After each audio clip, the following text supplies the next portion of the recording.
Hello दोस्तों, आप सभी को प्रभु यीशु मसीह के नाम में जय मसीह की, परमेश्वर के नाम की स्तुति और महिमा हो। फिर से मैं स्वागत करता हूं आप सभी का हमारे एक और नए वीडियो में। दोस्तों, आज के वीडियो के माध्यम से मैं आप सबको बताने वाला हूं एक ऐसी बात जो कई बार लोगों ने मुझे कमेंट में हमारे वीडियो के नीचे कमेंट में लिखकर पूछा है। कई बार उन्होंने हमारे वीडियो में कमेंट किया, आप में से बहुत सारे लोगों ने कमेंट किया है। आज उसी बात के ऊपर, उसी कमेंट के जवाब में मैं आज ये वीडियो बना रहा हूँ। हो सकता है इस वीडियो को सुनने के बाद आपके मन में भी बहुत सारे सवाल होंगे, उसका जवाब आपको मिल जाएगा। इसीलिए कमेंट में जवाब देने के बजाय मैंने सोचा कि इस पर एक स्पेशल अलग से वीडियो बना दिया जाए, ताकि हर वो व्यक्ति जो प्रभु यीशु पर विश्वास करता है वो वीडियो देखे और अपने जीवन को परख सके, अपने जीवन को जांच सके और उस कमी को दूर कर सके, है ना। कई बार क्या होता है, बहुत सारे मसीह भाई बहन मुझसे पूछते हैं कि ब्रदर, हम बहुत कोशिश करते हैं, आपके वीडियोस को जब हम देखते हैं तो हमें पता चलता है कि हमारे जीवन में ये कमी है और हम बहुत कोशिश करते हैं उस कमी को अपने जीवन से दूर करने की, लेकिन हम उसमें सफल नहीं हो पाते हैं। तो कोई ऐसा तरीका बताइए जिससे कि हम आसानी से उस चीज़ को कर सकें, या उस काम को जो प्रभु हमसे चाहता है, परमेश्वर हमसे चाहता है, उस काम को हम पूरा कर सकें। तो उसके लिए आज मैं ये वीडियो बना रहा हूँ, इसलिए वीडियो को शुरू से लेकर अंत तक देखें। अगर आप प्रभु यीशु पर विश्वास करते हैं, अगर आप चाहते हैं कि जब यीशु मसीह आए तब आप उनके संग स्वर्ग जा सको, बादलों पर उठाए जा सको, तो ये वीडियो आपके लिए बहुत ही इंपॉर्टेंट है, बहुत ही ज़रूरी वीडियो है। वीडियो को बिल्कुल भी स्किप ना करें, बड़े ध्यान से देखें, आपको समझ में आएगा। बहुत अच्छी बातें आज आपको समझ में आने वाली है, इसीलिए वीडियो को शुरू से अंत तक देखें। और वीडियो देखने के बाद अपने मसीह भाई बहनों वीडियो को शेयर ज़रूर कर दें। और पहली बार अगर आप हमारे चैनल पर आए हैं, हमारे वीडियोस को पहली बार देख रहे हैं, तो चैनल सब्सक्राइब करना बिल्कुल भी ना भूलें।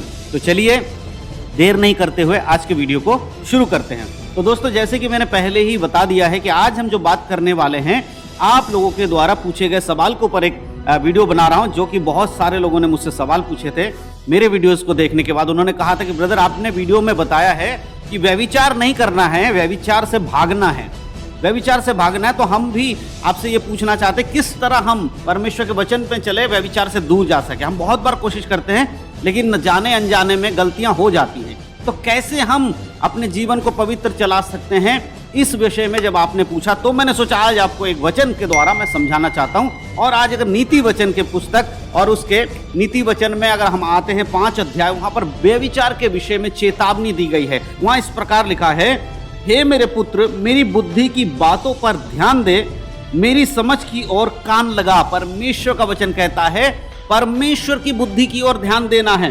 परमेश्वर के वचन की ओर कान लगाना है। अगर आप व्यभिचार से बचना चाहते हैं, व्यभिचार से निकलना चाहते हैं, सबसे पहला काम जो आपको करना होगा वो यही है कि आपको प्रभु पर आश्रित होना होगा, परमेश्वर की ओर दृष्टि करनी होगी, क्योंकि आप अपनी ताकत लगाकर इनसे भागने में कामयाब नहीं हो पाएंगे।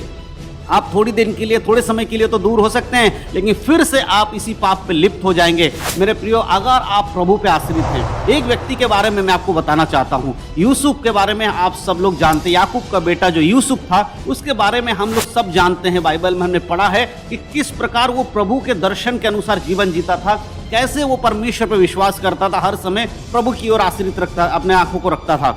अंत में क्या होता है, उसको पकड़कर बेच देते हैं उसके भाई, और जिस जगह पर वो जाता है, जहां पर एक पोतीफर के घर में नौकर बनता है, उसकी पत्नी उसके संग व्यभिचार करना चाहती है, लेकिन यूसुफ उस जगह पर वहां से भाग जाता है ना। क्यों भाग पाता है? क्योंकि परमेश्वर का डर था उसके अंदर, वो प्रभु के वचन को मानता था। उसी प्रकार परमेश्वर आज आपसे कह रहा है, सबसे पहली चीज आपके अंदर परमेश्वर का वचन होना चाहिए। अगर आप प्रभु के वचन में हैं, परमेश्वर के वचन को सुनते हैं, समझते हैं, तो आप व्यभिचार से भागेंगे और परमेश्वर की आत्मा आपको गाइड करेगी, आपकी अगुवाई करेगी कि यहां से भाग। आपके अंदर से परमेश्वर आवाज देगा कि यहां से निकल, तुझे यहां नहीं रुकना है। इसके लिए आपको करना क्या है, परमेश्वर की बुद्धि के बातों पर ध्यान देना है, परमेश्वर की समझ की ओर कान लगाना, खुद के समझ की ओर नहीं, हमारा विवेक जो कहता उससे नहीं, प्रभु हमसे क्या कहता, वचन हमसे क्या कहता, उसकी ओर आपको ध्यान देने की जरूरत है। तभी आप व्यभिचार से भागेंगे। देखिए, एक और इंपॉर्टेंट चीज मैं आपको बताऊं, परमेश्वर के वचन में लिखा है कि तुम परमेश्वर के हथियार बांध लो ताकि तुम शैतान का सामना कर सको। लेकिन व्यभिचार के बारे में लिखा है कि तुम उसको छोड़ो और भागो उससे। व्यभिचार का सामना आपको नहीं करना है। जब आप व्यभिचार में फंस जाते हैं आपको उसका सामना नहीं करना, उससे भागना है। यह मत सोचो कि व्यभिचार के लिए कुछ वचन बोल दूंगा तो व्यभिचार मुझसे दूर हो जाएगा। व्यभिचार आपका शरीर के द्वारा किया गया काम होता है, आपकी बुद्धि के द्वारा किया गया काम होता है, इसलिए उससे भागने की आपको बहुत जरूरत है। और दूसरे आयत में इस प्रकार लिखा है, जिससे तेरा विवेक सुरक्षित बना रहे और तू ज्ञान के वचनों को थामे रहे। यदि आप परमेश्वर की ओर ध्यान देते हैं, उसकी समझ की ओर कान लगाते हैं, इससे क्या फायदा होगा आपका? सबसे पहले उससे आपका विवेक सुरक्षित रहेगा। प्रभु ने क्या कहा था यीशु मसीह ने कि तुम सुन चुके हो कि व्यभिचार नहीं करना, परंतु मैं तुमसे कहता हूं कि कोई पुरुष अगर किसी पराई स्त्री को कुदृष्टि डाले वो उससे अपने मन में व्यभिचार कर चुका। तो अगर आपका मन ही कंट्रोल में नहीं है तो आप शारीरिक रूप से किसी से व्यभिचार करे ना करे, अगर उसके प्रति आपने गलत निगाहों से देखा, गलत विचार अपने मन में रखा, आप व्यभिचारी बन चुके हो। तो इसके लिए आपको अपने बुद्धि को कंट्रोल करना होगा, अपने बुद्धि को समझ को साफ सुथरा रखने के लिए क्या करना होगा? परमेश्वर की बातों पर मन लगाना होगा, वचन पर मन लगाना होगा, जिससे क्या होगा? आपका विवेक सुरक्षित बना रहेगा और ज्ञान के वचन को तुम थामे रह पाओगे। परमेश्वर की बातों को आप थामे रह पाओगे। संसारिक बातों से मन हटाकर परमेश्वर की बातों को आप थामे रह पाओगे। यदि आप एक जवान हैं, अब अगर आप एक जवान भाई हैं, अब अगर एक जवान मसीह बहन है, तो याद रखिए ये वचन आपको तो जरूर आपके जीवन में अप्लाई करने की जरूरत है। परमेश्वर की ओर अपने ध्यान को लगाइए, संसारिक बातों में नहीं। शायद आपको मन भटकता होगा, किसी सुंदर लड़की को देखकर आपका मन भटक जाता होगा, किसी सुंदर लड़के को देखकर आपका मन भटक जाता होगा। उसी समय आपको प्रार्थना करना है, प्रभु मेरा मन भटक रहा है। पिता परमेश्वर, अकेले में जाइए, अपने घर में बैठिए, जहां पर है प्रार्थना करिए, प्रभु इस व्यभिचार की ओर मेरा मन जा रहा है, मुझे इससे निकालो, मेरे परमेश्वर मुझे इससे निकालो। ऐसे प्रार्थना करिए, प्रभु आपको सामर्थ देगा। उसकी बातों पर बाइबल पढ़िए, ज्यादा से ज्यादा हो सके नीति वचन को ज्यादा पढ़िए, आपको बहुत कुछ समझ में आएगा। और तीसरा आयत कहता है, क्योंकि पराई स्त्री के होंठों से मधु टपकता है और उसकी बातें तेल से भी अधिक चिकनी होती हैं। परमेश्वर का वचन कहता है उसकी बातें तेल से भी अधिक चिकनी हैं।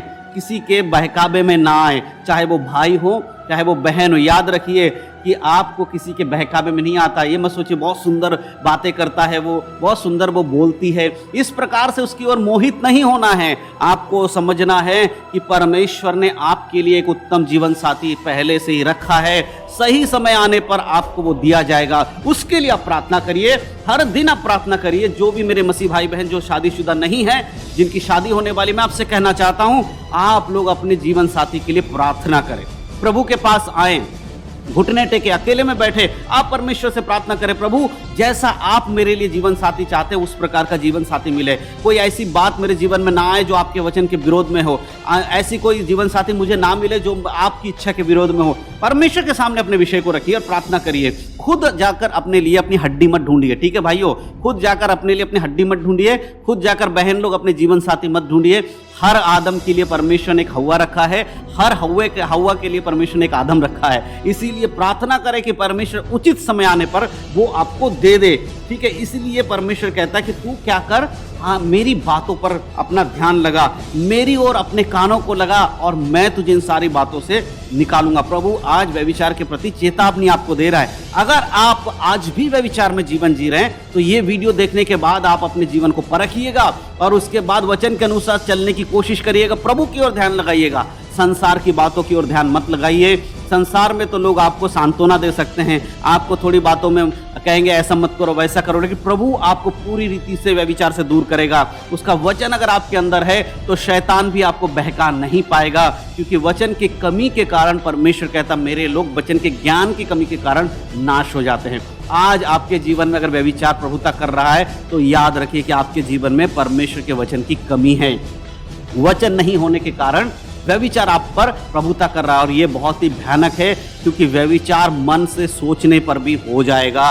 फिजिकल रिलेशनशिप हो या ना हो, शारीरिक संबंध हो या ना हो, अगर आपने मन में भी विचार कर लिया तो आप एक व्यभिचारी बन जाएंगे। इसीलिए अपने मन की चौकसी करो, अपने मन को देखो। परमेश्वर कह रहा है अपनी बुद्धि पर नहीं मेरी बातों के पर ध्यान लगाओ, मेरी समझ की ओर कान लगाओ। जो प्रभु आपसे कहता है वो करो तो आप सुरक्षित रहोगे, आपका मन नहीं भटकेगा। संसार में आप जब भी कहीं बाहर जाओगे यदि आपके अंदर परमेश्वर का वचन होगा, आपकी बुद्धि आपको व्यभिचार करने से रोक देगी, परमेश्वर की आत्मा आपको रोक देगी व्यभिचार करने से। इसलिए मेरे प्रिय भाई बहनों, आज से ही अपने जीवन में परमेश्वर के वचन को महत्व दो, परमेश्वर को अपने सबसे पहला स्थान दो।